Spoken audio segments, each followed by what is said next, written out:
15 फरवरी 2019 raw की spy satellites ने अचानक अपना रुख पाकिस्तान की एक पहाड़ी पे बने आतंकी कैंप की तरफ कर लिया था। आसमान के साथ साथ जमीन पे भी कुछ हलचल हो रही थी। पठानी कपड़ों में मुंह पे गमछा ओढ़े रॉ के 2 एजेंट्स भी इस कैंप के इर्द गिर्द चक्कर काट रहे थे। एजेंट्स इस कैंप को देख हैरान हो रहे थे, क्योंकि एक मिलिट्री एकेडमी की तरह बने इस कैंप में एक बार में करीब 500 आतंकी ट्रेनिंग लेते थे। साथ ही अजमल कसाब जैसे आतंकी भी यहीं से निकले थे और तो और कुछ ही दिनों में यहाँ 300 नए आतंकी भी आने वाले थे। एजेंट्स तुरंत समझ जाते हैं, भारत में होने वाले आतंकी हमलों की जड़ और कोई नहीं बल्कि यही कैंप है। इसलिए वो फटाफट कैंप की सारी बारीकियां अपने कैमरों में कैद कर लेते हैं। इसके बाद ये एजेंट्स यहाँ से हवा की तरह गायब हो जाते हैं। जैसे ही ये सैटेलाइट इमेजेस और एजेंट्स की इंटेल रॉ हेडक्वार्टर्स पहुंचती है, वैसे ही भारत में 1971 से लेके अभी तक की सबसे बड़ी एयर स्ट्राइक की तैयारी शुरू हो जाती है। दोस्तों, हम और किसी की नहीं बल्कि वही बालाकोट स्ट्राइक की बात कर रहे हैं, जिसने पाकिस्तान और वहां मौजूद जैश-ए-मोहम्मद के ठिकानों को राख में मिलाकर रख दिया था। और ये वीडियो काफी इंटरेस्टिंग होने वाली है, इसलिए एंड तक बने रहिएगा।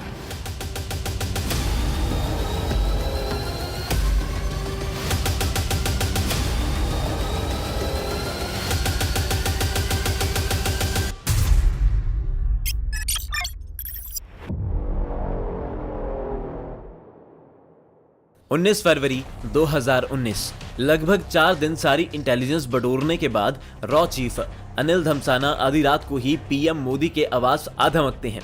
वो पीएम से मिलते ही कहते हैं, सर आपके कहे अनुसार हमने मसूद अजहर को उसके किए की सजा दिलाने की तैयारी कर ली है। ये सुनते ही बिना चेहरे का भाव बदले PM cabinet committee on security की अत्यंत सीक्रेट मीटिंग आधी रात को ही बुला लेते हैं। मीटिंग में एनएस से अजीत डोभाल, डिफेंस मिनिस्टर और तीनों सेनाओं के चीफ भी मौजूद थे। मीटिंग शुरू होती है। धमसाना सभी के सामने कैंप की सैटेलाइट इमेजेस दिखाते हुए कहते हैं, ये पाकिस्तान बेस्ड जैश-ए-मोहम्मद का बालाकोट में स्थित सबसे बड़ा ट्रेनिंग कैंप है।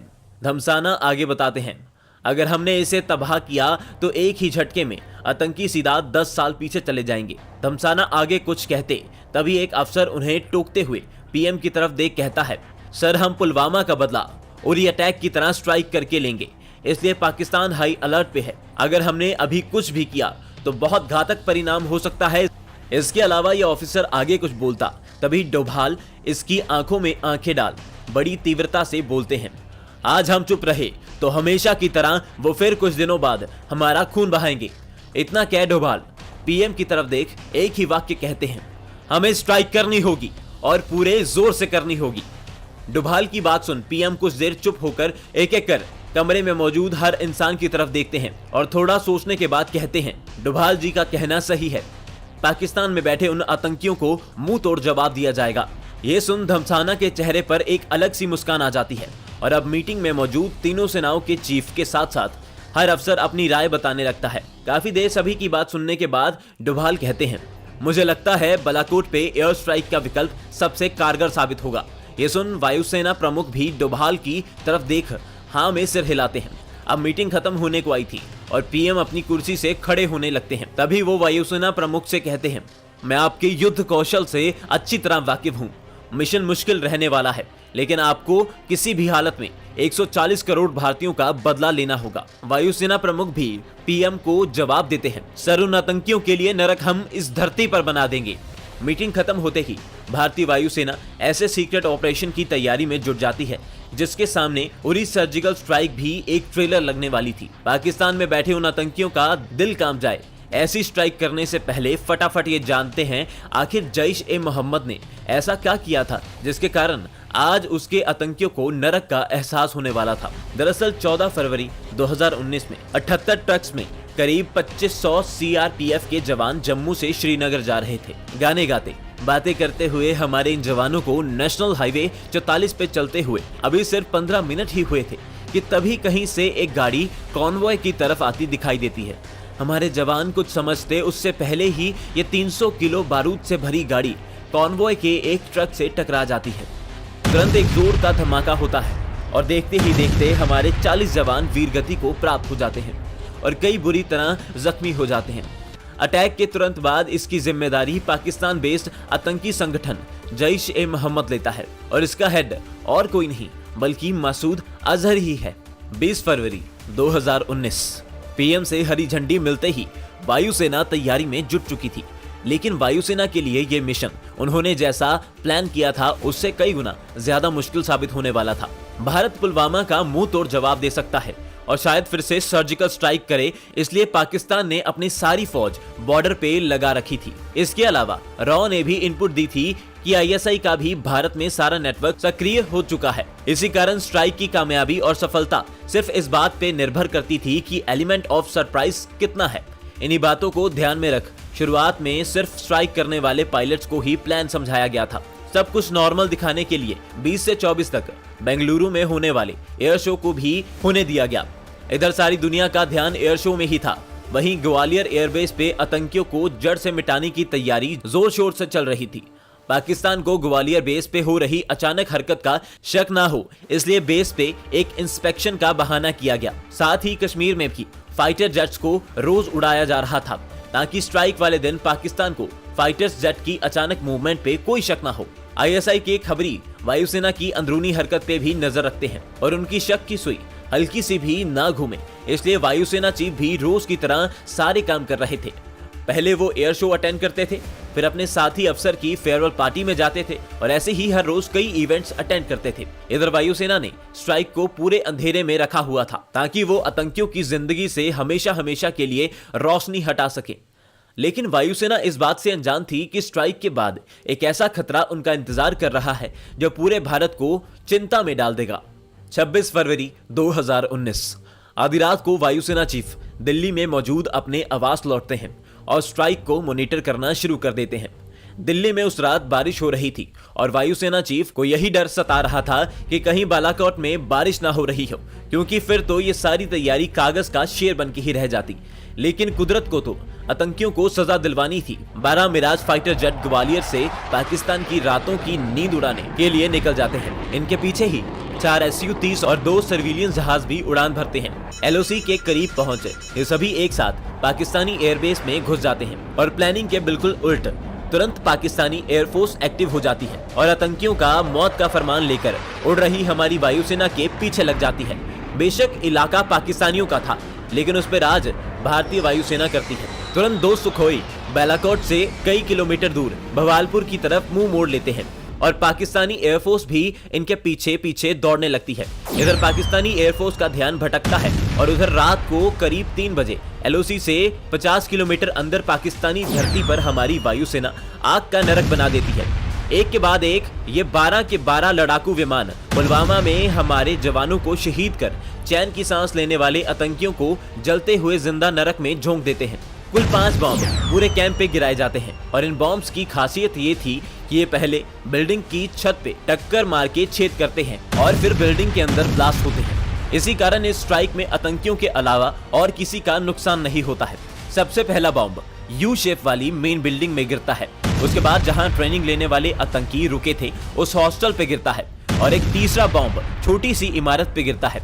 2 बॉम्ब अपना टारगेट मिस कर देते हैं, लेकिन इतनी सी देर बॉम्ब्स की आवाज आसमान में गूंजने लगती है और जैश ए मोहम्मद का ये सबसे बड़ा कैंप राख में तब्दील हो जाता है। भारत को दुनिया के नक्शे से मिटाने की बात कहने वाला मसूद अजहर सिर्फ हाथ मसलता रह जाता है। तुरंत एक खबर वायुसेना चीफ से होते हुए पीएम को भी बता दी जाती है और आज 12 दिन बाद जाके हर भारतीय के कलेजे को ठंड पहुंचती है और हमारे 40 शहीदों को असल श्रद्धांजलि मिलती है।